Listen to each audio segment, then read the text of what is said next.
ಹೀಗೋನ reverse ಮಾಡಿದರೆ ಏನಾಗುತ್ತೆ ಗೊತ್ತಿದ್ರೆ ಕಮೆಂಟ್ ಮಾಡಿ. ಎಲ್ರಿಗೂ ನಮಸ್ಕಾರ.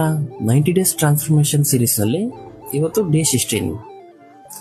ಇವತ್ತು ಜಿಮ್ ಎಂಟ್ರಿ ಆದಮೇಲೆ full focus back and biceps ಮೇಲೆ.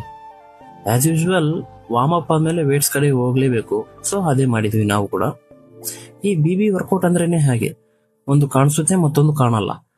BB ಅಂದ್ರೆ ಬಿಗ್ ಬಾಸ್ ಅಲ್ಲ, ಬ್ಯಾಕ್ ಅಂಡ್ ಬೈಸಿಪ್ಸ್. ಈ ಎರಡು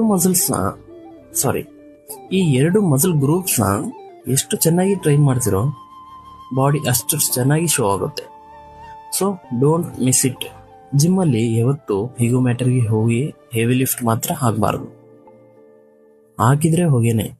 ಸೊ ಸ್ಮಾಲ್ ವೇಟ್ಸ್ ಜೊತೆ ಸ್ಲೋ ರೆಪ್ಸ್ ಮಾಡಿದರೆ ಮಸಲ್ ಬಿಲ್ಡ್ ಪರ್ಫೆಕ್ಟ್ ಆಗುತ್ತೆ. ಆಸ್ ದೊಡ್ಡವರು ಹೇಳಿದ ಪ್ರಕಾರ ಬ್ಯಾಕಿಗೆ 3 ವೇರಿಯೇಷನ್ಸು, ಬೈಸಿಪ್ಸ್ಗೆ 3 ವೇರಿಯೇಷನ್ಸ್ ಮಾಡಿಕೊಂಡು ಜಿಮ್ಗೆ ಬಾಯ್ ಹೇಳಿದ್ವಿ. ರಿಸಲ್ಟ್ ಅಂತೂ ಡೈಲಿ ನೋಡೋಕ್ಕಾಗಲ್ಲ, ಆದರೆ ಡೈಲಿ ಎಫರ್ಟ್ ಮಾತ್ರ ಪಕ್ಕ ಕಾಣಿಸುತ್ತೆ.